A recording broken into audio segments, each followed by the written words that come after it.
এইমাত্র আমাদের এই পাঠচক্র প্রাঙ্গণে উপস্থিত হলেন।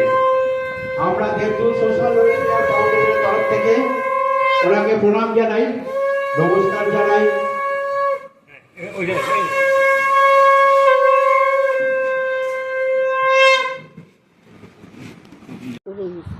দেবদূত সোশ্যাল ওয়েলফেয়ার ফাউন্ডেশনের পরিচালনায় এই আধ্যাত্মিক অনুষ্ঠানে স্বামীজি কি বক্তব্য রাখলেন শুনে নিন। দেবদূত সোশ্যাল ওয়েলফেয়ার ফাউন্ডেশনের পরিচালনায় এই আধ্যাত্মিক ধর্মসভা অনুষ্ঠিত হয়। আপনারা এই খবর দেখছেন জনপ্রিয় পোর্টাল চ্যানেল সোশ্যাল মিডিয়ায়, মহন্ত দাশগুপ্তর খবরে অনলাইন বার্তায়। আপনারা এই খবর দেখছেন পরেশ পালের বাসভবনে। পরেশ পাল কীভাবে সামনে দাঁড়িয়ে থেকে এবং আরও অন্যান্য যারা আছেন দেবদূত সোশ্যাল ওয়েলফেয়ার ফাউন্ডেশনের কর্তা ব্যক্তিরা, তারাও পরিচালনা করছেন। আপনারা দেখছেন ভালো করে কীভাবে স্বামীজি পুজো করছেন ঠাকুরকে, মা সারদা মাতাকে এবং স্বামী বিবেকানন্দকে। উৎপরের পাঠচক্রে আজকে বিশেষ অনুষ্ঠান, বিশেষ আকর্ষণ আমাদের শ্রদ্ধেয় তুহিন মহারাজ এইমাত্র আমাদের এখানে উপস্থিত হলেন।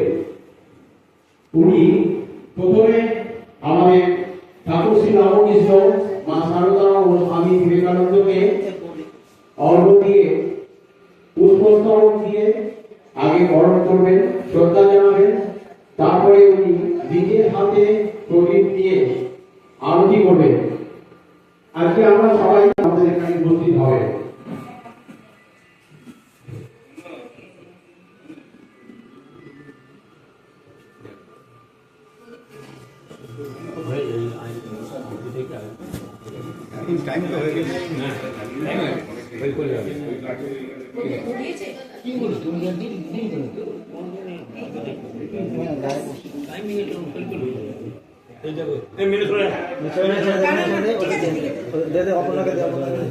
এই প্রদীপটা জ্বালিয়ে দেবো, পরে প্রদীপটা জ্বালিয়ে দেবো।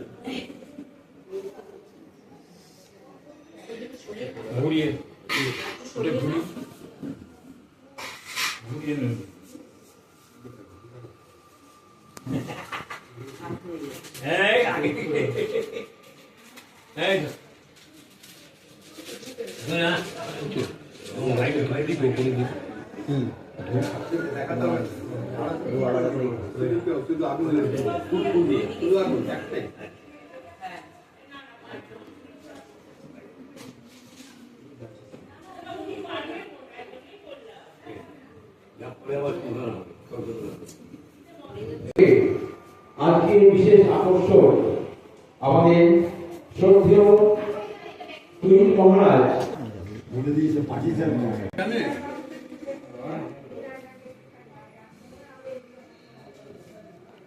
প্রদীপ প্রজ্বলন করছেন মহারাজ তুহিন মহারাজ, রহড়া রামকৃষ্ণ মিশনের তুহিন মহারাজ।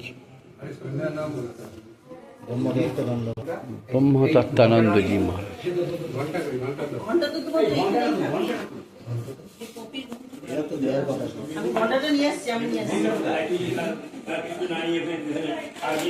স্বামী ব্রহ্মতত্ত্বানন্দজি মহারাজ প্রদীপ প্রজ্বলন করলেন।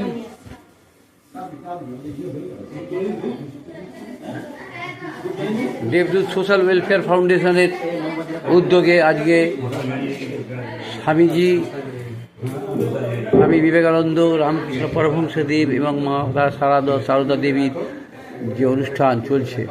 দেবদূত সোশ্যাল ওয়েলফেয়ার ফাউন্ডেশন আয়োজিত আজকে পাঠচক্রে উপস্থিত হয়েছেন রহড়া রামকৃষ্ণ মিশনের মহারাজ, আমাদের কাছে পরিচিত তুহিন মহারাজ নামে। উনি এইমাত্র ঠাকুরকে ফুল দিয়ে বরণ করলেন। এরপরে উনি নিজের হাতে বরণ আরতি করবেন।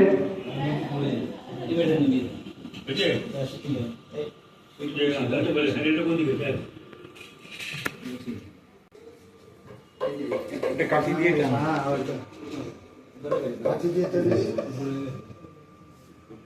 ঝুলবে তারা এই জায়গায় বড় হয়ে যাবে। হ্যাঁ, আচ্ছা আচ্ছা আরে ছোট করে বলুন। হয় না, ঝুলবে না। অল্প একটু গরম করা যাবে হাতে।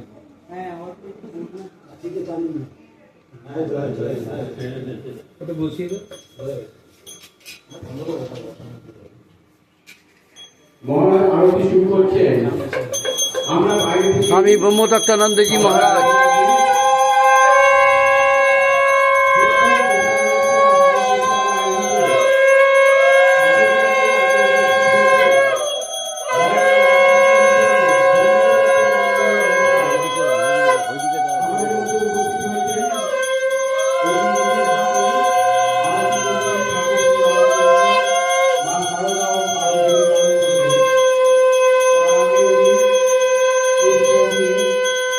ওনাদের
মহারাজকে বরণ করে নিচ্ছে আমাদের এই পালবাড়ির সদস্য সুবীর পাল। সুবীর পাল রমনা রামকৃষ্ণ মিশনের মহারাজ ব্রহ্মদত্তানন্দজি আমাদের এই পাঠচক্রে উপস্থিত হয়েছে। ওনাকে দেবদূত সোশ্যাল ওয়েলফেয়ার ফাউন্ডেশনের তরফ থেকে প্রণাম জানাচ্ছি। পাশাপাশি ওনাকে বরণ করে নিচ্ছে সমীর পাল। আমরা একটা হাততালি সবাই মিলে মহারাজকে পুষ্পস্তবক দিয়ে বরণ করছে সমীর পাল।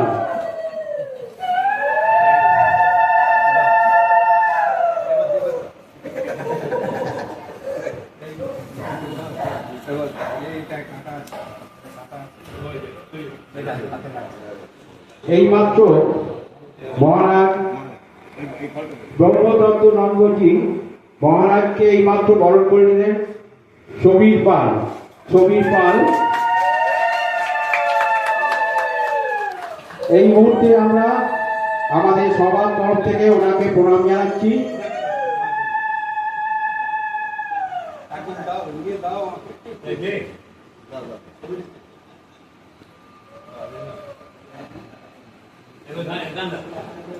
আমাদের প্রতি বুধবারের মতো এই বুধবারেও আমাদের পাঠচক্র কার্যক্রম শুরু হচ্ছে। আমাদের পাঠচক্র অনুষ্ঠানটি আজকে খুবই সংক্ষিপ্ত হবে এবং তারপরেই আমরা মহারাজের মূল্যবান শুনবো, জানবো যে রামকৃষ্ণ, মা সারদা ও স্বামী বিবেকানন্দের জীবনী ও আদর্শ নিয়ে আমাদের পাঠচক্রের কার্যক্রম শুরু হচ্ছে এখনই।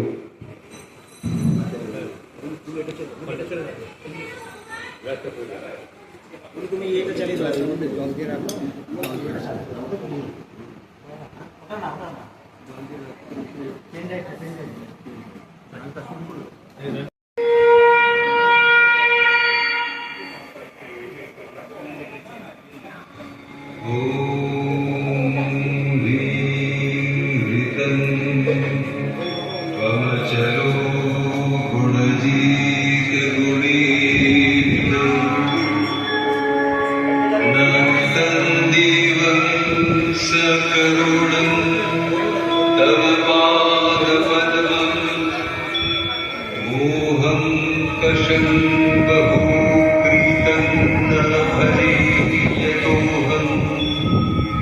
तस्मात् त्वमेव शरणं मम दीनबन्धो।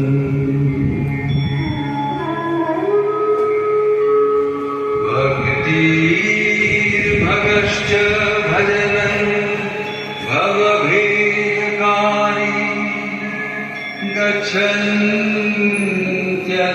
सुविपुलं गमनाय तत्त्वम् वक्त्रोद्धृतन्तुभिदीमेन च भाति किञ्चित् तस्मात् त्वमेव शरणं मम दीनबन्धो।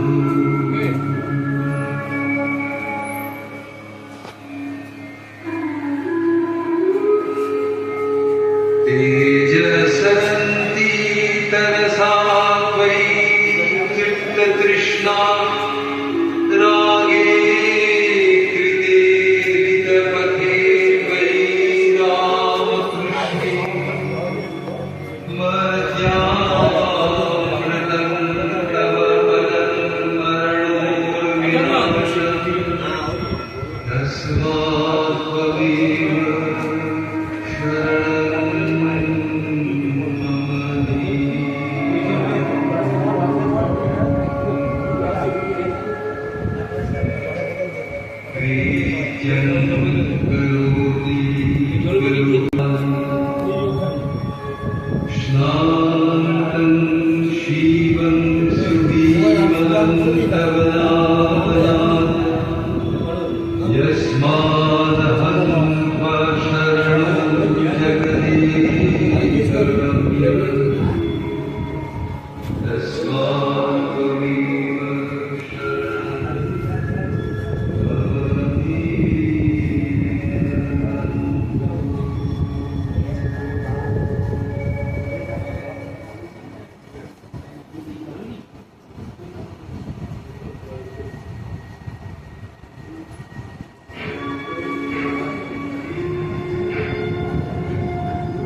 শুভ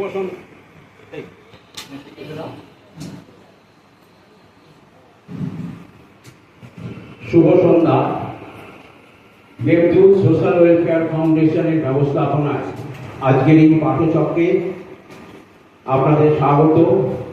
আমরা প্রণাম জানাই আমাদের মঞ্চে উপস্থিত মাননীয় শ্রদ্ধেয় স্বামী ব্রহ্মদত্তানন্দজি মহারাজ। ব্রহ্মদত্তানন্দ মহারাজ আমাদের মধ্যে উপস্থিত আছেন।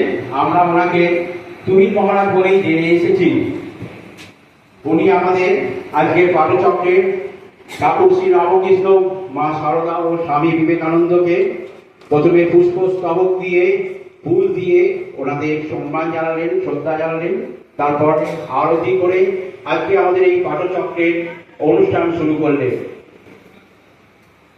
ধর্ম হোক যার যার, বড়মা সবার। আজকে নৈহাটি বড়মাময় আমরা সবাই জানি। বড়মা পূজা কমিটি বিভিন্ন রকম সামাজিক অনুষ্ঠান করে আসছে, বিভিন্ন রকম সেবামূলক পরিশ্রম করে আসছে। পাশাপাশি আমরা দেবদূত সোশ্যাল ওয়েলফেয়ার ফাউন্ডেশন আমরাও খুব সংক্ষিপ্তভাবে হলেও সারা বছর আমরা কিছু কিছু সামাজিক অনুষ্ঠান করে আছি, সেবামূলক কাজ করে যাচ্ছি আপনাদের সবাইকার সহযোগিতায়। আজকে আমাদের মহারাজ আমাদের মধ্যে উপস্থিত হয়ে আমাদের এই কাজ কর্মকাণ্ডকে আরো বেশি অনুপ্রাণিত করবে। আমরা আজকে আমাদের পাঠচক্রের অনুষ্ঠান সংক্ষিপ্ত করে নিলাম। করে এটা ফ্রন্টে আসবে। হ্যাঁ,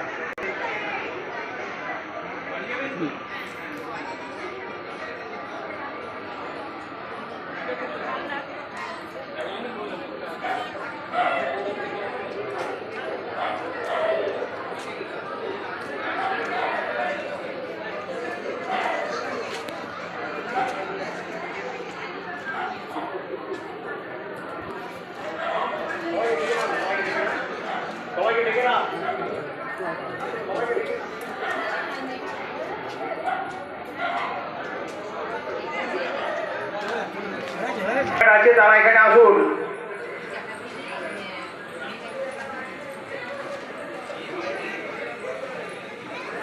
একটু নিচে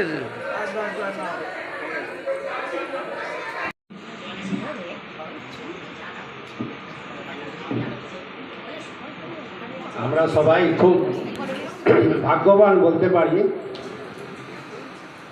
ভাগ্যবান এই জন্য বলছি যে জীবনে বা জগতে অনেক কিছুই আছে যেটা দিয়ে জীবন কাটানো যায়, কিন্তু আমরা এমন একটি সূত্রকে বেছে নিয়েছি যে সূত্র অক্ষয়, অমর এবং সর্বদা শান্তিদায়ী। সেটি হলো এই ভগবত সূত্র। এই যে আপনাদের দেবদূত সোশ্যাল ওয়েলফেয়ার সোসাইটি, এই যে আপনারা যুক্ত মানে কি? ভক্ত মানে কি? ভক্ত মানে ভগবানের সাথে যে যুক্ত, সে হচ্ছে ভক্ত। ভক্তের আর কোনো ডেফিনেশন নেই। এই যে সোশ্যাল ওয়েলফেয়ার, তার সঙ্গে আমরা যুক্ত। সেখানে কি হয়? এক কথায় বলতে গেলে, স্বামীজির কথায়, মানুষরূপী ঈশ্বরের পুজো হয়। মানুষরূপী ঈশ্বর, ঠাকুর বলছেন সাক্ষাৎ শিব।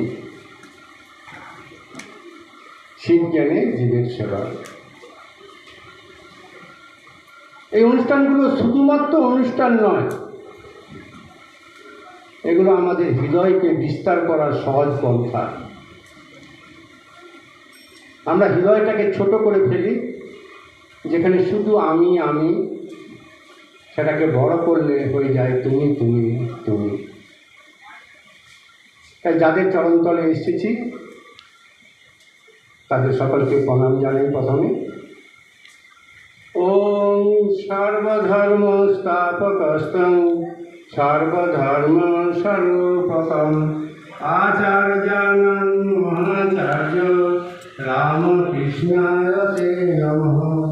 যথাগ্নে দহিতা শক্তি রামকৃষ্ণে স্থিতা হিয়া সর্ববিদ্যা স্বরূপান্তং শারদাং প্রণমামহং।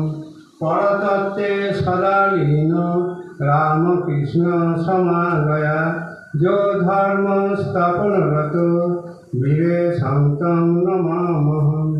কালিন্দী ফুল্লকমলে মাধবেন ক্রিয়ারত ব্রহ্মানন্দ নমস্তুভ্যং সদ্গুরু লোকনায়কং। যোগানন্দ প্রেমানন্দ চান্নে বৈজে চকার সদা রামকৃষ্ণ গত প্রাণ সর্বাংস্তান প্রণমামহং। ওম কৃষ্ণায় বাসুদেবায় হরয়ে পরমাত্মনে প্রণত ক্লেশনাশায় গোবিন্দায় নমো নমঃ। জয়ন্তী মঙ্গলা কালী ভদ্রকালী কপালিনী দুর্গা শিবা ক্ষমা ধাত্রী সদা নমস্তুতে। ওম নমঃ শিবায় শান্তায় কারণত হেতবে নিবেদয়ামি চাত্মানং জ্যোতিষ্কং পরমেশ্বরং। গুরু ব্রহ্মা গুরু বিষ্ণু গুরুদেব মহেশ্বর গুরুরেব পরং ব্রহ্ম তস্मै শ্রী গুরবে নমঃ। হরে কৃষ্ণ কৃষ্ণ কৃষ্ণ হরে হরে হরে রাম রাম রাম হরে হরে। উপস্থিত সবাইকে জানাই আমার প্রণাম। আজকে একটি বিষয় এখান থেকে বলা হয়েছিল যে এই সমাজের মধ্যে আমরা কিভাবে ঠাকুরমা স্বামীজিকে আদর্শ করে ধরে রাখতে পারি। অর্থাৎ সমাজ আমার দেখা সমাজ, আমি তাদের দেখছি। মানবের সাথে কাদের সম্পর্ক হচ্ছে? মানবের সাথে সম্পর্ক হচ্ছে মানুষ আর অমানবদের, যারা মানুষ নয়। এই দুটো সম্পর্ক আমাদের জীবন অতিবাহিত হয়। অমানব বলতে যারা মানুষের রূপে নেই, জীবজন্তু রূপে রয়েছে, তাদেরকে কেন্দ্র করে একটা জীবন কাটছে, আর একটা মানবের সাথে সম্পর্কে জীবন কাটছে। এই মানবের যে সম্পর্কটা, এই সম্পর্কটা আমাদের ছিন্ন বিচ্ছিন্ন হয়ে যাচ্ছে। এর হওয়ার কারণটা কি? ঠাকুরমা স্বামীজির আলোকে এটা কি ধরা পড়ছে আমাদের কাছে? যদি ধরা পড়ে থাকে তাহলে সেটা পরিবর্তন করার দায়িত্ব কার? প্রথমে দেখতে হবে যে ঠাকুরমা স্বামীজির আদর্শটা কাকেদের নিয়ে, তাদের আদর্শ, তাদের মাতৃভাব যে প্রকাশ করতে হবে যে তুই এটা মায়ের ক্ষেত্র, বড় মায়ের ক্ষেত্র, ব্রহ্মময়ী মায়ের ক্ষেত্র, গঙ্গা মায়ের ক্ষেত্র, এখানে শুধু তারাই বিচরণ করেন, আর কেউ বিচরণ করেন না, তারাই করেন। মায়ের ক্ষেত্র, এই মহিলাটি মায়ের ক্ষেত্র, সবাই আমরা জানি। তাহলে এই যে ঠাকুরমা স্বামীজি যে আদর্শটা, যে মানুষের মধ্যে যে আদর্শটা, সেটা পরিবর্তন করবে কে? আচ্ছা, পরিবর্তন করার আগে একবার আমরা অন্যভাবে একটু দেখি। একটি গাছের শুকনো পাতাগুলো গাছের ডালে রয়েছে, এমন সময় প্রবল বেগে ঝড় উঠল। কিছু পাতা ঝড়ের প্রথম আঘাতেই গাছ থেকে উড়ে চলে গেল। তাদেরকে যদি জিজ্ঞাসা করা হয়, তোমরা কি ঝড়কে দেখেছ? তারা বলবে, না, আমরা তো ঝড়কে দেখিনি। কারণ ঝড়ের প্রথম আঘাতে, প্রথম টানেই আমরা গাছ থেকে আউট হয়ে গেছি, আমরা ঝড়কে দেখার সৌভাগ্য পাইনি। আবার কিছু পাতা, তারাও ঝরার কথা, কিন্তু তারা কি হলো, গাছ থেকে ছড়ে গেল কিন্তু গাছের ডালেতে আটকিয়ে গেল। যখন তাদেরকে জিজ্ঞাসা করা হলো যে তোমরা কি ঝড় দেখেছো? বলছে, হ্যাঁ, খুব ভালোভাবে দেখেছি, প্রবল ঝড়। যারা আটকে রইল তারা দেবতার সঙ্গে যুক্ত হয়ে গেল, তারাই আসল স্বরূপটা দেখতে পাচ্ছে। আজকে যত হাহাকার, যত কিছু হচ্ছে, সব মানুষের সৃষ্টি যদি হয়েও থাকে, সেই মানুষ কিন্তু সেগুলো লক্ষ্য রাখছে। কিভাবে লক্ষ্য রাখছে? সেই মানুষটি তাহলে কে? যে মানুষটি এত অত্যাচার করে যাচ্ছে, এত অবিচার, এত ব্যভিচার, এত মিথ্যা, সততা, কপটতা, এত দোষারোপ, এত জাহান্নামে পাঠানোর জন্য চেষ্টা করছে জগৎটাকে, একটি ফ্যামিলিকে, একটি মানুষকে মেরে ফেলতে চাচ্ছে, মেরে ফেলছে। সেই মানুষের সঙ্গে এই মানুষের সঙ্গে পার্থক্যটা কি? এটা স্বামীজি খুব সুন্দরভাবে একটা কথা বলছে। স্বামীজি বলছেন, একটি বড় রাস্তার ধারে একটি মানুষ পায়ে উলঙ্গ, নেশাগ্রস্ত, জরাজীর্ণ, তার দিনের মধ্যে হয়তো সহস্র রোগ জ্বালা যন্ত্রণায় জর্জরিত হয়ে রাস্তার সাইডে পড়ে আছে। তাকে দেখে সবাই ঘৃণা করছে, কে থুতু ফেলাচ্ছে, কে চিচি করছে, কে নাকে রুমাল দিয়ে চলে যাচ্ছে, সবাই দেখছে আর এই ভাষাটা বলছে। স্বামীজি এখানে একটা সুন্দর কথা বলেছেন, বলছেন যে দাঁড়া,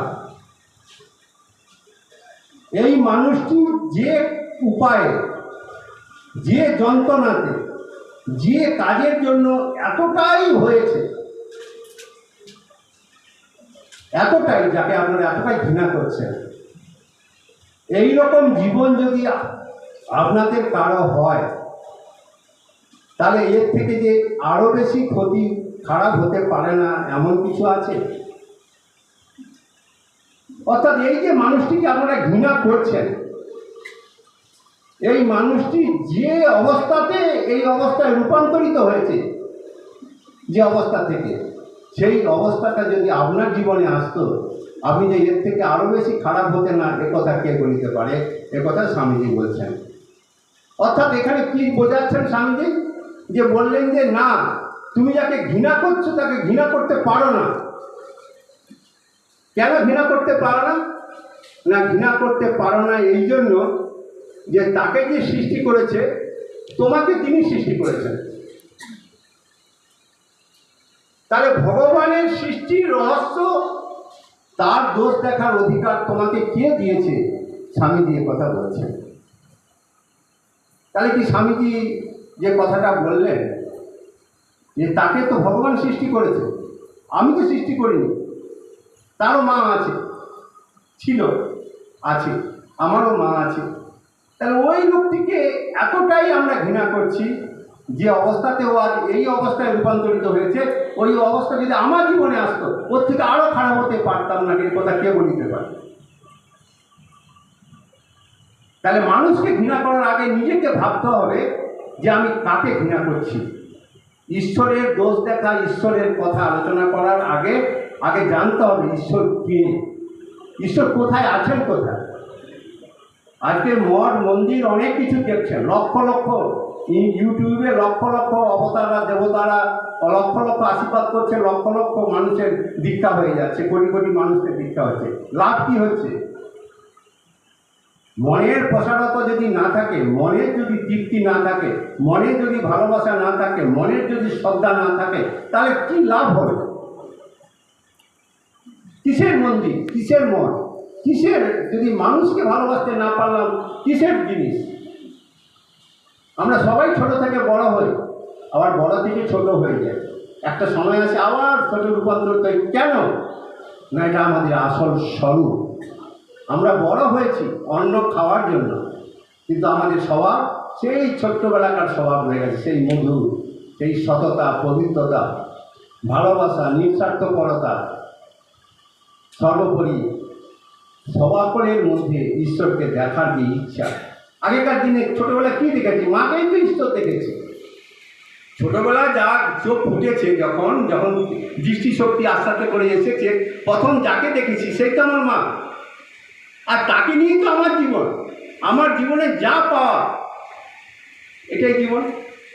তাই ভগবান জগতে দুটো সম্প্রদায় সৃষ্টি করলেন, এক হলো সন্ন্যাসী সম্প্রদায়, এক হলো গৃহস্থ সম্প্রদায়। এই দুটো কি করবে না, দুটো দুজনের পরিপূরক, দুটো দুজনকে দেখবে, দুটো দুজনকে ভালোবাসবে, এবং দুটো কিনা দুজনকে নিয়ে জীবন অতিবাহিত করবে। সন্ন্যাসীর আদর্শ কি হবে না, সর্বতভাবে সকলের মধ্যে ঈশ্বর সাধনা করবে। আর গৃহস্থ কি করবে? সেও ঈশ্বর সাধনা করবে। কেন করবে? না তার গর্ভে বা তাদের বাড়িতে পরবর্তী সন্ন্যাসীকে জন্মগ্রহণ করবে? এই যে ঠাকুরমা স্বামীজির সংসারীদের এত ভালোবাসার কারণটা কি? অনেকে তো প্রশ্ন করেন যে কোনো অবতারকে তো দেখিনি এত সংসারীদের ভালোবাসতে, এত তাদের অনুষ্ঠানে যেতে, এত তাদের সঙ্গে বসে খেতে। ঠাকুর খেতে দিচ্ছে না, ঠাকুর আসবেন না। কেন আসছে না? গৃহস্থের অকল্যাণ হবে, আমি চলে গেলে অকল্যাণ হবে, না পেয়ে গেলে অকল্যাণ হবে। সেই গৃহস্থ লোককে ডাকছে, বলে ওগো একটু আমাদেরকে খেতে দাও। সে ক্যাঁকে করছি, কোথায় বসাবে, চারিদিকে আত্মীয় স্বজন বন্ধু বান্ধব নিয়ে ব্যস্ত, সবাইকে খাচ্ছে, ঠাকুরের কথা কারো মনে নেই। ঠাকুর নিচে দাঁড়িয়ে আছে। শেষকালে কী হলো? ভক্তদের জুতো রাখার জায়গাগুলো, জুতোগুলোকে ছড়িয়ে সেখানে ঠাকুরকে খেতে দিল। ঠাকুর সেখানেই বসে খাচ্ছে। এই ভাবটা আমাদের কবে আসবে? কিসের টাকা, কিসের বিদ্যা, কিসের বাড়ি গাড়ি? আজকের দিনে কি রামকৃষ্ণদেব তো আগুন লাগিয়ে দিয়েছে, আরও আগুন আসছে। কারণ স্বামীজি বলেছেন 5000 বছর তার ভাব থাকবে পৃথিবীতে, 1500 বছর উদ্দাম গতিতে চলবে। আমরা 192 পা দিয়েছি মাত্র, এরই মধ্যে সব শেষ। কাকে দেখছি আমরা? কোন সংসারকে দেখছি? সত্যি কি এখানে কোনো পবিত্র ভাব নেই? অবশ্যই আছে। সততা পবিত্রতা ছাড়া কোনো মানুষের সৃষ্টি হতে পারে না। তার মা আছে, সে সৎ। তার কর্মটা দেখে তাকে বিচার করলে হবে না। তার কর্ম দেখার আগে আমার কর্মটা দেখতে হবে, আমি তাকে দোষারোপ করছি কেন। কপিল মুনি তার মা দেবহূতিকে একটি সুন্দর শ্লোক বলেছিলেন। তার মা জানতে চেয়েছিল কপিল মুনির কাছে যে আমি কিভাবে এই জীবনটাকে আনন্দময় করতে চাই, কিভাবে করতে পারি, তুমি আমার বলো। তুমি তো মুনি, তুমি তো আমার বাড়ির সন্তান ছিলে, তুমি মুনি হয়েছে, তুমি বলো। তা কপিল মুনি তার মাকে শ্লোকটি বলছেন, অথমাং সর্বভূতেষু ভূতাত্মানং পিতালয়ম অহরেক দান মানাভ্যাং দিন্যেন চক্ষুষা। মানেটা হলো, সমস্ত জীবের হৃদয়ই আমার মন্দির। এই স্বরূপ জ্ঞান করে দান রূপে তাদের সকল অভাব দূর করে, মান রূপে তাদের যথাযথ সম্মান প্রদর্শন করে, তাদের সঙ্গে সৌহার্দ্যপূর্ণ ব্যবহার করে, একাত্মবোধ সহযোগে তাদের মধ্যে আমার উপাসনা করো। দেখুন কতগুলো জিনিস এখানে রয়েছে। সমস্ত জীবের হৃদয়ই আমার মন্দির। স্বামীজি বলছেন মানুষ ঈশ্বর। স্বামীজি বলছেন মানুষের হৃদয়ে সেই দেবতার স্থান। হৃদয় মন্দির এতটাই বড় মন্দির, মানবের হৃদয় মন্দির। বলছি মন্দিরের মধ্যে তাজমহল। স্বামীজি কথা বলছেন মানুষের হৃদয়ের মন্দির, সেই হৃদয় মন্দির এতটাই মহান যে সেখানে তাজমহল সবচেয়ে বিখ্যাত জায়গা। স্বামীজি কথা বলছেন। তাহলে মানুষের হৃদয়ের মধ্যেই সব কিছু রয়েছে। সেই জীবের হৃদয় হলো আমার মন্দির। এই স্বরূপ জ্ঞান করো। আপনি যাকে ব্যথা দিচ্ছেন, আপনি যাকে অশ্রদ্ধা করছেন, আপনি যাকে কষ্ট দিচ্ছেন, এগুলো কি ভাবছেন আপনার কাছে ফিরে আসবে না? স্বামীজি বলছেন চক্রবৃদ্ধিহার সুদে ফিরে আসে। আপনি একটা দিয়েছেন, আপনার কাছে কয়েকশো ফিরে আসে। তা খুব সাবধান। কারণ এই ভগবানের চক্রে এমন চক্র যেখানে শান্তি পেতে গেলে নিজেকেই প্রথমে শান্ত হতে হবে। আমি যদি অশান্ত হই, যেমন কোথাও কোনো শান্তি নেই, সেরকম আরেকটি জীব যদি আমার দ্বারা অশান্ত হয়, তারও কোনো শান্তি থাকবে না। দায়ী কে হবে? আমি ভুল পথে পরিচালিত। আমি জানি এই যে মানুষের অশ্লীল ভাষা বলে, পাঠ্যপুস্তক বহির্ভূত ভাষা বলে, সব জায়গায় রাস্তাঘাটে তো কান খুলে যাওয়াই যায় না, যেন এটাই যেন একটা ট্রেডিশন। মিথ্যা কথা তো আছেই। এগুলো বলতে বলতে কি হচ্ছে, আমরা তো সবাই জানি যে মিথ্যা ভাষাটা বলছে সে জানে আমি মিথ্যা বলেছি। যাকে বলেছে সে মানুষ না মানুষ, তার কাছে নেই, হয়তো নেই, তার কাছে অস্তিত্বই নেই, কিন্তু যে বলেছে সে জানে আমি বলেছি।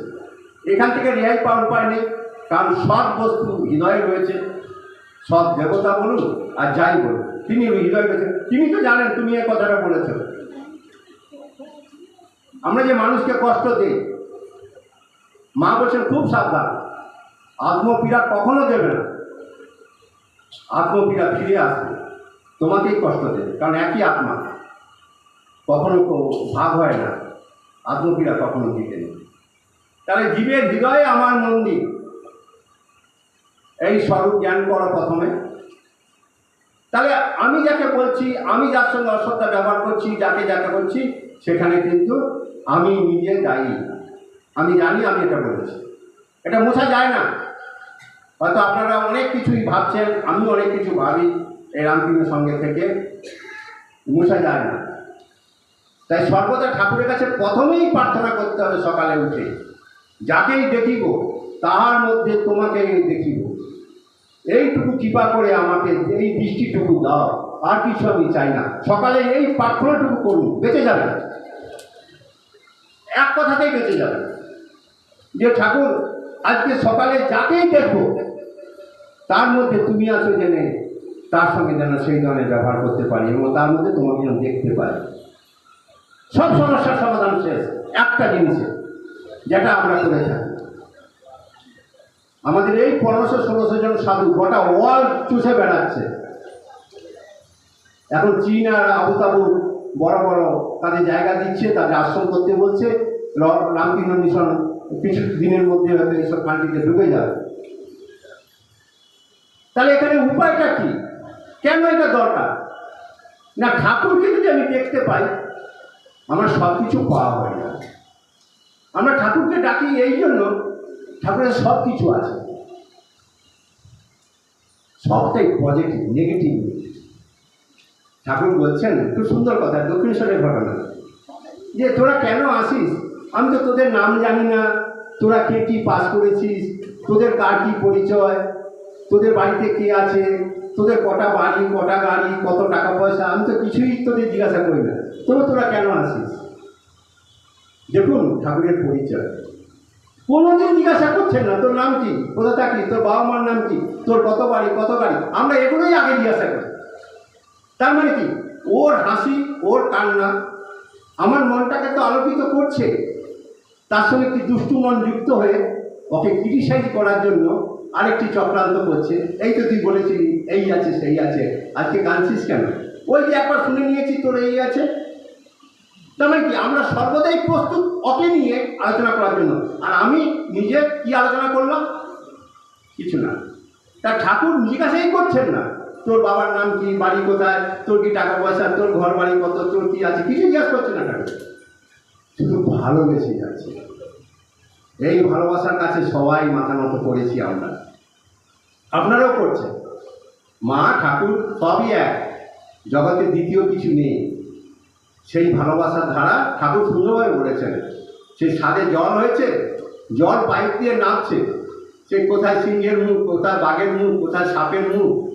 বাচ্চা ছেলেরা বলছে এই সাপের মুখ দিয়ে জল পড়ছে, এই বাঘের মুখ দিয়ে জল, সে বাঘ দেখছে তো, তার তো আর অন্য সেন্স নেই। আমরা জানি তো এগুলো মুখ, কিন্তু তারা দেখছে সত্যি সত্যি সাপের মুখ দিয়ে জল পড়ছে, দেখবি। আর তাই সেই অনন্ত রাজ জল অনন্তভাবে এই সব বাঘের মুখ, সাপের মুখ দিয়ে বেরোচ্ছে, সেই একই জল কিন্তু, এটা জানতে হবে, জলটা কিন্তু আলাদা নয়।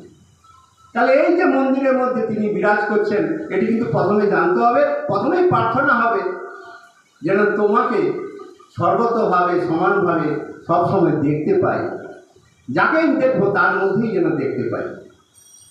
এটি যদি না হয় তাহলে আমাদের জীবনে কিচ্ছু লাভ হবে। প্রথমে দেখতে হবে, এগুলো মানতে হয়। আমরা দেখতে পাই, এই আজকে যে কালী মায়ের মূর্তি দেখছি, এই কালী মায়ের মূর্তি আমাদের এগুলো কী করে জানেন? হয়তো অনেকে জানেন, অনেকে জানেন না। কৃষ্ণনগরে এই নবদ্বীপে কৃষ্ণানন্দ আগমবাগী যে সাধক ছিলেন, তিনি তান্ত্রিক সাধক ছিলেন।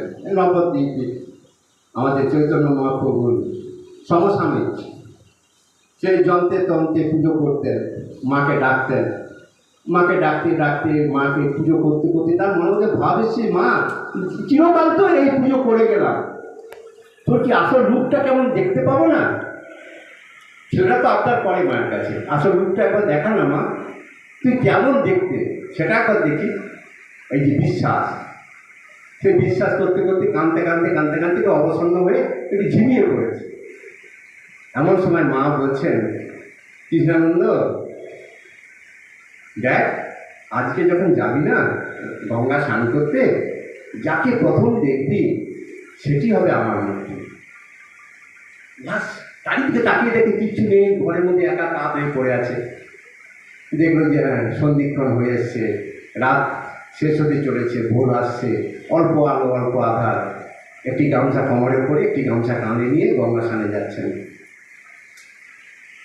যেতে যেতে ভাবছেন, মা যে বললেন যাকে প্রথম দেখবি সেখানে সেই হবে আমার মূর্তি, যাকে প্রথম দেখবি সেই হবে আমার মূর্তি।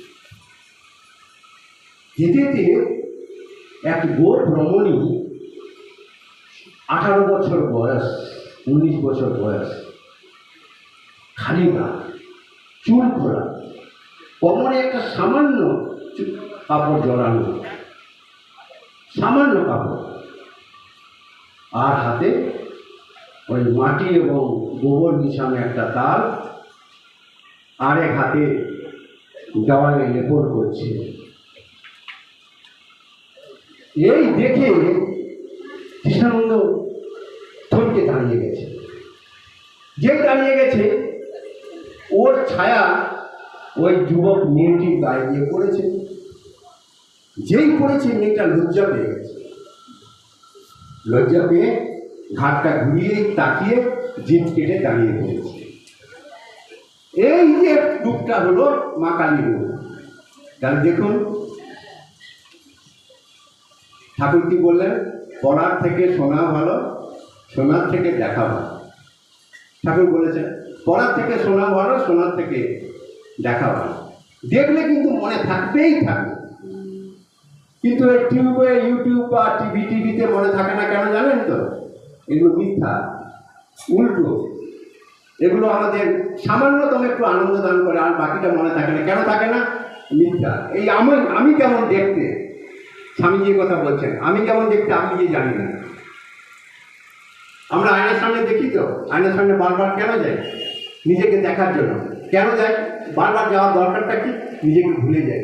কারণ আয়নার সামনে গিয়ে যখন দাঁড়াই, ডান চোখটা বাঁ চোখ হয়ে যায়, বাঁ চোখটা ডান চোখ হয়ে যায়, বাঁ কানটা ডান কান হয়ে যায়, ডান কানটা বাঁ কান হয়ে যায়। তাহলে আমি কেমন দেখতে আমি জানি না।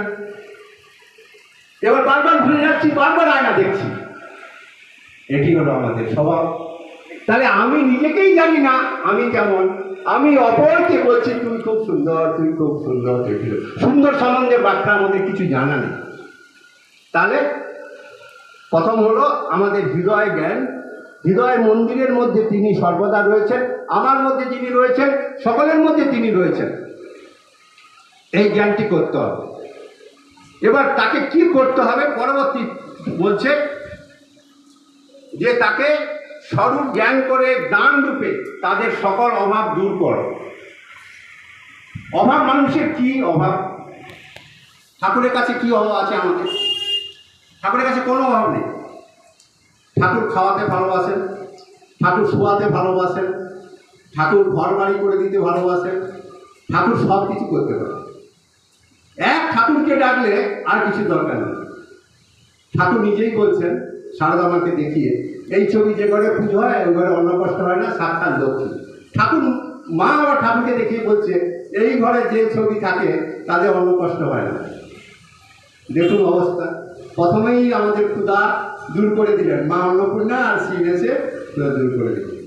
কোন অভাব নেই ঠাকুরকে ডাকলে। কেন অভাব নেই? কারণ তিনি এমন একজন ঈশ্বর যিনি সব কিছু দেওয়ার জন্য প্রস্তুত, দান করতে প্রস্তুত, দান করছেন, সর্বদা দান করছেন। আজকে রামকৃষ্ণ মিশনে এত হায়ার থেকে যাচ্ছে কিভাবে? এই জগতে, যে জগতের একটা শ্রেণী নিচের দিকে নামতে নামতে গঙ্গা জলে ডুবে, মানে নেশা ভান করতে করতে মিথ্যা প্রবঞ্চনা সদা কেড়ে নেওয়ার ভাব, কুকুরের শিকার। কুকুরকে ছোট করা হয়ে যাবে বললে, কুকুরেরও একটা সময় থাকে থাকে, সংযম থাকে, এদের সংযম নেই। একটা শ্রেণীতে নেমে যাচ্ছে।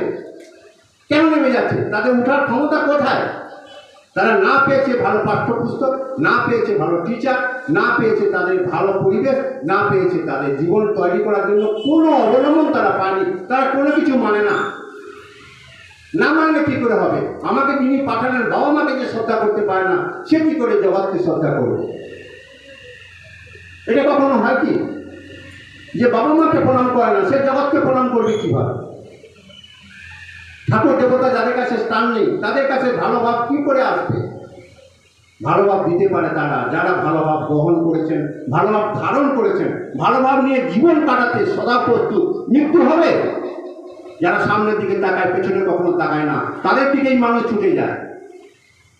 আমরা এমন একজন মানুষকে পেয়েছি, একজন সাধুকে প্রশ্ন করা হয়েছিল বেলুড় মঠে, প্রবীণ সাধু, যে ঠাকুরকে কিভাবে আমরা বুঝবো? বলে, আরে ঠাকুরকে বুঝবে কি করে? আগে ভদ্রলোক হবে তো, তারপরে তো ঠাকুরকে বুঝবে। জগতের মধ্যে ফার্স্ট ক্লাস জেন্টলম্যান ছিলেন শ্রীরামকৃষ্ণদেব। কারণ মন জয় করার জন্য সাধুটি এ কথা বলছেন না, কিন্তু তার অন্তঃস্থল থেকে বলছেন যে ফার্স্ট ক্লাস জেন্টলম্যান যদি বলতে হয় একমাত্র শ্রীরামকৃষ্ণদেব। দেখেছো তার জীবনে কোনো নারীকে, কোনো পুরুষকে, কোনো বাচ্চাকে কাউকে অসম্মান করতে দেখেছো? দেখেছো? তাদের কি করে লাভ হবে, তাদের কি করে উন্নতি হবে, তার জন্য সে কাঁদছে আমার কাছে। এরকম লোক দেখেছো কোথাও আছে? যাকে জানি না, শুনি না, তার সম্বন্ধে আলোচনা করছি আমরা। আরে জেন্টলম্যান হও, ভদ্রলোক হও। ভদ্রলোকের ডেফিনিশন কি? তার মধ্যে সদা হাস্যময় জীবন, একটি আনন্দময় জীবন বিরাজ করবে এবং সর্বদা সে সকলের মধ্যে তার নিজের যেটুকু ক্ষমতা সেটুকু প্রয়োগ করার চেষ্টা করবে, তাকে সাহায্য করবে। ভদ্রলোকের ডেফিনেশন তো অনেক কিছু আছে, কারণ সবচেয়ে প্রধান হলো এটা যে তার জ্ঞানে, তার রূপে আমাদের সেবা করবে। তাহলে দান রূপে তাদের সকল অভাব দূর করে, মান রূপে তাদের যথাযথ সম্মান প্রদর্শন করো। মান কোথায়? এখন একটা বুড়োকে একটা ছেলে বলছে, এই বুড়ো ওঠ, আমি বসবো। সে বুড়ো গিয়ে আমাকে বলছে রহরাতে, বলে, মহারাজ কি ট্রেনে চাপবো? আমি কি হলো? বলে, আমি একটু বসার সিট পেয়েছি, একটা ইয়ং ছেলে এলো, এই বুড়ো ওঠ, আমি বসবো। আপনি উঠে পড়লেন, ওই কী করবো? যদি থাকি আরও কিছু শুনতে হবে, তার চাপা ছেড়ে দিলাম, ও বসলো। বাবা বসো বসো বসো, কারণ আরো কিছু শুনতে হবে। এই কিছুদিন আগে এই নৈহাটির ঘটনা, নৈহাটি স্টেশনের ঘটনা, এখানে কয়েকজন ওখানে কাজ করতে যায়, তাদের মুখে শুনেছি। থেকে এসছে তোমার ব্যান্ডেল না কোথা থেকে এসছে, এসে সে নৈহাটিতে নেমেছে, তার মাকে নিয়ে এসছে ডাক্তার দেখাতে যাবে। মায়ের ব্যাগ ট্যাগ সব গুছানো আছে। মাকে বলছে যে মা বসো, এই যে ট্রেনটা আসবে, এই ট্রেনটাতে আমরা উঠবো, তা তুমি তো যাবে, আমি একটু তোমার জন্য খাবার আনতে যাচ্ছি। সে খাবার আনতে গেছে, আর আসে না। সেই মা স্টেশনে বসে আছে, সে কোনোদিন ঘরের বাইরে বেরোয়নি। তাকে বলা হচ্ছে, সবাই বলছে যে ও আর আসবে না, আপনি চলুন, কোথায় বাড়ি কী বলে আমি কিছু বলতে পারবো না। বলে, না, আমার ছেলে আমার ছেলে আমার ছেলে আমার ছেলে মিথ্যা বলে না, আমার ছেলে ভালো, আমার ছেলে খাবার আনতে গেছে, ফিরে আসবে, তোমরা যা বলছো ঠিক না। আর এলোই না। কি হলো কেউ জানে না, সবাই তো দ্রুত গতিতে চলে গেল, কি হলো কে জানে না। এ কোন কিসের সম্মান, কোথায় সম্মান? এই যে বলা হচ্ছে মান রূপে তাদের যথাযথ সম্মান প্রদর্শন করো, কোথায়? ঠাকুর ঘরে রয়েছেন, দক্ষিণেশ্বরের ঘটনা,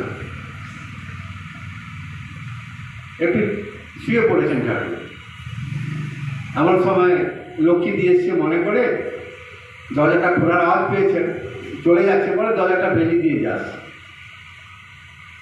এই বাস, মা বলছে ঠিক আছে। যেই শুনেছে মায়ের গলা ঠিক আছে, বাস সারা ঘুমোতে পারেননি। সকালে গিয়ে মার কাছে বলছে, বল সারা ঘুমোতে পারেন, তুমি কিছু মনে করো না তো, বলে ফেলেছি, দরজাটা দিয়ে যাস, দিয়ে যেও না বলে, তোমাকে অসম্মান করেছি। আচ্ছা, এগুলো কি শুধু কথা কথা থাকবে? আমরা কি পারবো না এগুলোকে ব্যবহার করতে জীবনে? কিসের যজ্ঞান, কিসের সাধন ভোজন, কি যদি না আমরা এগুলো দাঁড়াতে পারি? কি দেখুন কপিমুনি তার মাকে কিভাবে বলছেন এই জগৎ সংসারে বেঁচে থাকার সহজ উপায়গুলো বলছেন। তাদের সঙ্গে সৌহার্দ্যপূর্ণ ব্যবহার আমরা তো ভুলেই গেছি। আমরা শুধু চাচ্ছি ওর সঙ্গে ব্যবহার করে আমাদের লাভ কী, ওর সঙ্গে মিশে আমাদের লাভ কী, লাভ ক্ষতি প্রত্যেকটা সম্পর্কের সাথে, বাবা মার সাথে, ভাই বোনের সাথে, আত্মীয় স্বজন, সব লাভ ক্ষতি সম্পর্ক এসে গেছে। কী লাভ হবে? আপনি ভাবছেন কিছু লাভ করে ফেলবেন, কিচ্ছু করতে পারবেন না।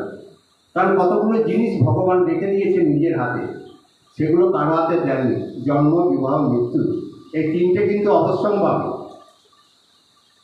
আর এই তিনটি অবশ্যম্ভাবী হবে জেনে কিন্তু আমরা এই সংসারে পৃথিবীতে এসেছি, মানে ভগবান পাঠিয়েছেন, তিনটি জিনিস নিজে হাতে রেখেছেন। অব্যর্থ এগুলো হবেই হবে। যদি সংসার করতে চান বিবাহ করতে হবে, আর জন্মালে মরিতে হবে। এবার কখন মরবে তার ঠিক নেই। তাহলে এই উচ্চ আকাঙ্ক্ষা কিসের জন্য? এখনই কেড়ে নিতে হবে সব সম্পত্তি, গোটা জগতের যত সম্পত্তি আছে সব আমার চাই, নিয়ে কি হবে? কোনো লাভ হবে কি? ঠাকুরের খাওয়ার ইচ্ছে হয়েছে, দক্ষিণেশ্বরের ঘটনা, খুব খাওয়ার ইচ্ছে হয়েছে, প্রচুর খাবার। যখনই যা খায় তারপর আবার পূজা পায়, আবার খেতে চায়, আবার খেতে চায়। তাই মথুরবাবু তো রসদার, মথুরবাবুকে বলছে, মথুর এই আমার কী রোগ হলো বলো দেখি, খালি খাই খাই খাই, এই খাচ্ছি তো আবার খাই, আবার খাই তো আবার খাই, কী হলো বলো দেখি। তা মথুরবাবু ভাবলে যে কী করা যায় এই বালকটাকে নিয়ে। মথুরবাবু তো বালক রূপে দেখতেন, আর কিছু রূপে দেখতেন, নাহলে এক বিছানায় শুতে পারতেন না। ঠাকুরকে নিয়ে মথুরবাবু যানবাজারে গিয়ে এক বিছানায় শুতেন, ও আর স্ত্রী আর ঠাকুর, এটা কখনো পারতেন না বালক রূপে না দেখে। এটা কিন্তু আপনারা পড়েছেন, না পড়লে শুনে নিন। যার ঠাকুরকে যখন যানবাজারে নিয়ে যেতেন এক বিছানায় শুতেন তিনজন, মথুরবাবু, স্ত্রী আর ঠাকুর। এবং ঠাকুরকে মাঝে মাঝে জিজ্ঞাসা করতো যে আমরা যে কথাবার্তা বলে তুমি শুনতে পাবো? হ্যাঁ, সব শুনতে পাই, হ্যাঁ, তার কথাবার্তা শুনতে পাই। তাই এই খাওয়ার লালসা, তখন মথুরবাবু বললেন যে কী করা যায়? তখন একজন বলল যে সব দূর হয়ে যাবে, সহজ উপায়। যত রকমের খাওয়ার আছে, ফল মূল মিষ্টি, কেক টেক যা আছে, জগতে যা পাওয়া যায় সব কিনে একটা ঘরের মধ্যে সুন্দর করে সাজিয়ে রাখো, রেখে ওখানে বাবাকে ঢুকিয়ে দাও, ঢুকিয়ে দিয়ে বাদ থেকে তালা লক করে দাও, আর বাদ থেকে দেখতে থাকো বাবা কী করে। বাস খাওয়ার টাওয়ার সাজিয়ে ঠাকুরকে ঢুকিয়ে দিয়েছে। ঠাকুর দেখছেন প্রচুর খাওয়ার, এটা আমরা খাচ্ছে, ওটা আমরা খাচ্ছে, ওটা আমরা খাচ্ছে, ওটা আমরা খাচ্ছে, বাস কিছুক্ষণ পর আর খাচ্ছেন না, খাওয়ার স্বাদ মিটে গেছে। তখন মথুরবাবু দরজা খুলে দিয়েছে, বলছে না সব খাওয়া হয়ে গেছে। তারপরে প্রচুর খাবার খেলে আর তো খাওয়া যাবে না, প্রচুর খাবারে ঘরে ঢুকে আর খাওয়া যাবে না। আমি শুনেছিলাম ছোটোবেলা, এখন তো ওসব নেই, ভাড়া টাড়া নিয়ে এখন সব ক্যাটারিংয়ের ব্যাপার। আগেকার দিন উৎসব বাড়িতে ভাড়া থাকতো, তাই ভাড়ারে যে থাকতো সে নাকি কিছুই খায়নি। তাকে বলা হতো আরে আপনি খেয়েছেন? বলছেন না আমি কিছু খাইনি। আরে কী বলেন? এত রসগোল্লা, এত পান্তা, এত খই মুরগি, এত আপেল, এত কলা, এত সন্দেশ, এত ভাঁড়কে ভাঁড়, টনকে টন আপনি খাননি? বলছেন না আমি শুধু জল খেয়ে আছি। বলেন কি? বলছে তুমি তো ভাড়াটি হও না, তুমি কি বুঝবে? ভাড়াটা থাকলে কোনোদিন খাওয়া যায় না। কেন না? ঘানে না অর্ধ ভোজন, ঘানে আমার ভোজন হয়ে গেছে, আর আমি খাবো কি? তাই আমি খাইনি। তুমি বলছো খেয়েছো না? খাইনি। চল ফ্যান ভাত খাবে, এবার গরম গরম ভাত খেতে গেলে সেখানে দিতে হবে। যে থাকে সে খেতে পারে না। আর ঠাকুরও ঠিক তাই, যে যা দিল তা তিনি খেতে পারছেন না, তার খাওয়ার ভাবটা চলে গেল। সৌহার্দ্যপূর্ণ ব্যবহার। আর একটা হলো একাত্মবোধ সহযোগে, একাত্মবোধ, আত্মা। এই আত্মা যে ভাগ করা যায় না সেটা আমরা খুব ভালোভাবে বুঝতে পারি। আত্মাকে ভাগ করা যায় না, আত্মা একটাই। জীবাত্মা অনেক, কিন্তু পরমাত্মা একটাই। তাহলে একটা মানুষ একটা আত্মাকে ভালোবাসে কী করে, জীবাত্মাকে ভালোবাসে কী করে? একটা সুন্দর উদাহরণ, যে একটি মা খুব গরিব, সে লোকের বাড়িতে কাজ করে, অনেক কষ্টে কিছু টাকা পেয়েছে। টাকা পেয়ে একটি ছেলের জন্য একটি জামা কিনে নিয়ে এসছে, পুজোতে পরে সে পুজো দেবে, হিন্দু। তাই ছেলেটিকে ডেকেছে সন্ধ্যাবেলা, বাবা মা বসে আছে, ছেলেটিকে বলছে জামাটা পরে আয়। জামাটা পরে আসতে বাবা বলছে মাকে প্রণাম কর। মা করেছে জামাটা, আর মা বলছে বাবাকে প্রণাম কর। যা হয় স্বাভাবিক। এই জামা পরা দেখে এই বাবা মায়ের মুখে যে তৃপ্তি হাসি, বাবা মা কিন্তু নতুন জামা কাপড় পায়নি, পেয়েছে ছোট ছেলেটা, তার হাসিতে এরা হাসছে, তার আনন্দে এরা আনন্দিত। সেই সময় বাবা মা ভুলে গেছে যে ছেলেটি এবং ওইটা দুজন আলাদা, ভুলে গেছে। এই হলো আত্মা, এই হলো আত্মার খেলা। এই মুহূর্তে সে ছেলে যা, বাবাও তা, মাও তা, তিনজনে একই দিব্য হাসিতে তিনজনেই সমান। এটি হলো আসল কথা। এই একাত্মবোধ আমরা যদি করতে পারি, আমাদের সব সমস্যার সমাধান কিন্তু এখানে রয়েছে, আর কোথাও নেই, আর কোথাও যেতে হবে না। এই অপূর্ব সমস্যার সমাধান ঠাকুরমা স্বামীজি নিয়ে এসেছেন শিব রূপে। প্রত্যেকের সেবা করা যাবে, প্রত্যেকই শিব, যত জীব তত্ত্ব শিব। এই যে আমরা দেখছি জীব, ঠাকুর কি দেখছেন? শিব।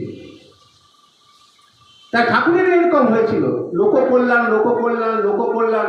ঠাকুর একবার খুবই ভেঙে পড়েছিলেন, মার কাছে গিয়ে কানসার বলছি যে মা, আমার তো সকল সাধনা শেষ হলো, আমি কি নিয়ে থাকবো? আমার তুই বলে দে আমি কি নিয়ে থাকবো। ঠাকুর তো মায়ের সঙ্গে এরকম সম্পর্ক ছিল। যেটা অদ্ভুত জিনিস, আপনারা দেখেছেন বা পড়েছেন বা পড়েননি, মায়ের বয়স কখনো 13 থেকে 14 বছরের বেশি দেখেননি ঠাকুর। এটা কিন্তু মনে রাখবেন। এই কথাটা ঠাকুরও যেমন বলেছেন, স্বামীজিও বলেছেন। স্বামীজি শরীর যাওয়ার কিছুদিন আগে বেলুর মঠে রাজা মহারাজকে ডেকে বলেছিলেন, রাখাল, ওই সেই মেয়েটাকে আর দেখতে পাচ্ছি না, 13 থেকে 14 বছরের মেয়েটি আমাকে নিয়ে ঠাকুর যখন বলেছিলেন তোকে সব দিয়ে ফকির হলাম, সেই দিন থেকে ওই মেয়েটি আমাকে নিয়ে গোটা জগতে ঘুরিয়েছে। এবং যখন আমি বক্তৃতা দিতে বক্তৃতা কী দেবো পরের দিন তা ঠিক করতে পারতাম না, ওই মেয়েটি কিনা রাত্রিতে আমার মাথার কাছে দাঁড়িয়ে টানা বক্তৃতা করে যেত। আমি সেটা গিয়ে পরের দিন স্টেজে বলতাম। আর যেদিন ইংল্যান্ডে পাদ্রীরা আমাকে মারার জন্য কফিতে বিষ দিয়েছিল, সেই বিষ কফিটা যখন আমি ডিনারের পরে খেতে যাচ্ছিলাম, তখন ওই মেয়েটি আমার হাত ধরে বলছিল খেও না, বিষ আছে। সেই মেয়েটিকে আমি দেখতে পাচ্ছি না। রাজা মহারাজ কাঁদতে কাঁদতে উঠে চলে গেলেন। তার মানে স্বামীজি আর থাকবে না। এই যে 13 থেকে 14 বছরের মেয়ের যে আকর্ষণ, সেখানে শ্রীরামকৃষ্ণদেব, সেখানে দক্ষিণেশ্বর, সেখানে রামকৃষ্ণ মিশন, সেখানেই আমরা, সেখানেই ভক্ত, সেখানে সবাই। আমাদের দর্শন হবে ওই 13 থেকে 14 বছরের মেয়েকে, যদি কারো স্থূল শরীরের দর্শন হয়। আমাদের জীবের দর্শন হবে হৃদয়ে। ঠাকুর বলেছেন এখানেই দর্শন হবে জীবের, আর কোথাও দর্শন হবে না, কারণ অন্নগত প্রাণ আমাদের দর্শন এখানেই হবে। 21 দিনের পর শরীর চলে যাবে। যাদের দর্শন হবে তাদের 21 দিনের পর শরীর চলে যাবে, দর্শন হবে, তাদের জীবন শেষ। আর কি হবে? এই ফ্যানটা ঘুরছে, সুইচ অফ করলাম, যতক্ষণ ঘুরলো বা সব আমাদের সব স্টপ হয়ে গেল। তাহলে একাত্মবোধ সহযোগে তাদের মধ্যেই আমার উপাসনা করো, এই কথা কপিল মুনি তার মা দেবহূতিকে বললেন। এই বিশ্ব সংসার তিনি ছাড়া আর কিছু না। আর এই ভারতবর্ষের মধ্যে মানুষকে ভালোবাসতে কেন বলা হচ্ছে না? পৃথিবীতে একমাত্রই মানুষের মধ্যে দেবত্ব আছে, এটা একমাত্রই মুনি ঋষিরা বিশ্বাস করেছেন, আর কেউ না। আচ্ছা, আমরা যে মুনি ঋষিদের বংশধর স্বামীজি বলছেন, এটা কি আমাদের বিশ্বাস হয়?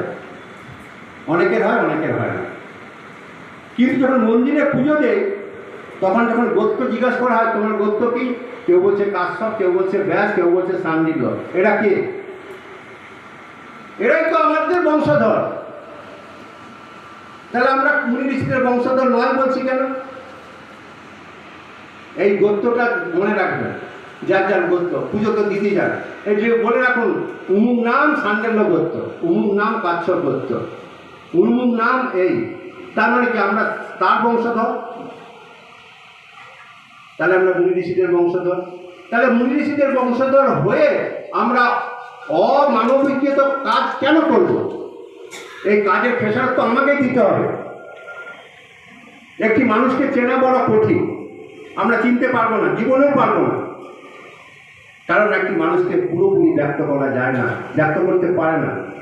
স্বামীজি বলছেন একটি মানুষ সে একমাত্র জানে সে কেমন, বাকি তাকে সামান্য বিচার করে সামান্যটুকু জানতে পারে। সে মা হোক, বোন হোক, দিদি হোক, বাবা হোক, ভাই হোক, যাই হোক, আমরা কোনো মানুষকে চিনতে পারবো না। কারণ মানুষের ব্যক্ত করার তিনটে উপায় মাত্র আছে। এক হলো তার ভাষা, এক হলো তার বডি, এক হলো তার মানসিক অবস্থা। এই তিনটে থেকে সহজে ধরা যায় না একটা মানুষকে, এছাড়া আরও অনেক কিছু আছে। তাই স্বামীজির কাছে যারা আসতেন, স্বামীজি বলছেন যে একই লোক চিরকাল সুখ ও দুঃখ ভোগ করবে, তার চেয়ে সুখ দুঃখটা যাতে পর্যায়ক্রমে সকলের মধ্যে বিভক্ত হতে পারে সেটাই ভালো। জগতে ভালো মন্দের সমষ্টি চিরকালই সমান থাকবে, তবে নতুন নতুন প্রণালীতে এই জোয়ালটি এক কান থেকে আরেক কানে তুলে স্থাপিত হবে। এই পর্যন্ত আমরা কি করছি? সুখ দুঃখ নিয়ে বিচার করছি। স্বামীজি বলছেন সুখ দুঃখ চিরকাল সমান, একটি মানবের জীবনে কখনো কম বেশি হয় না। একটি মানুষের জন্ম থেকে মৃত্যু পর্যন্ত সুখ দুঃখ সর্বদা সমান, কখনো কম বেশি হবে না। স্বামীজিকে যদি আমরা ভালোবাসি তবে আমরা এটা দেখব। তার মানে কি?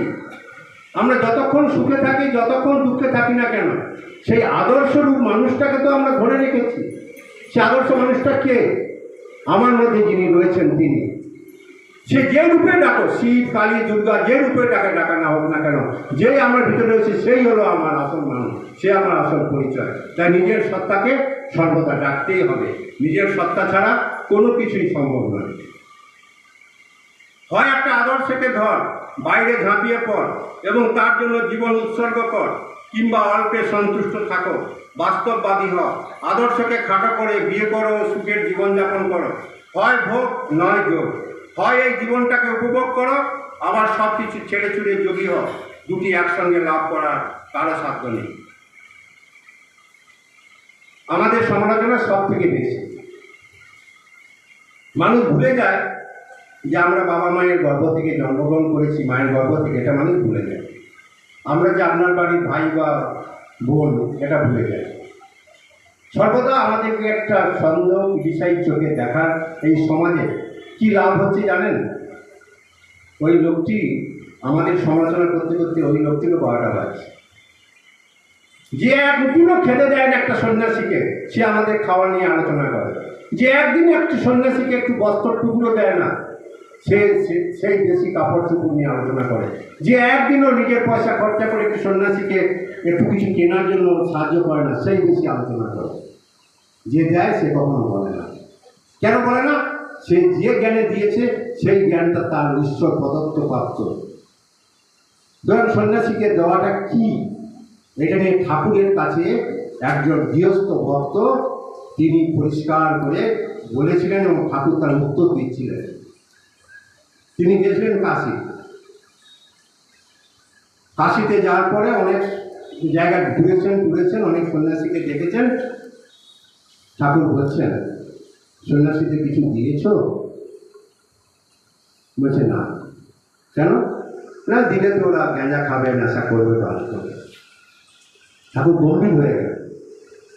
সে কি, তোকে ভগবান এত দিয়েছে, তুমি একটু সন্ন্যাসীকে দিলে না? চুপ করে আছেন ঠাকুর, বলে চুপ করে আছেন। কিছুক্ষণ পরে বললেন যে ঠিক আছে, ও নেশা করবে, ভান করবে, গাঁজা খাবে, তাহলে তুমি যেটা দিতে সেটা দিয়ে কিনে খেত, অপরের কাছে তো চাইতে হতো না,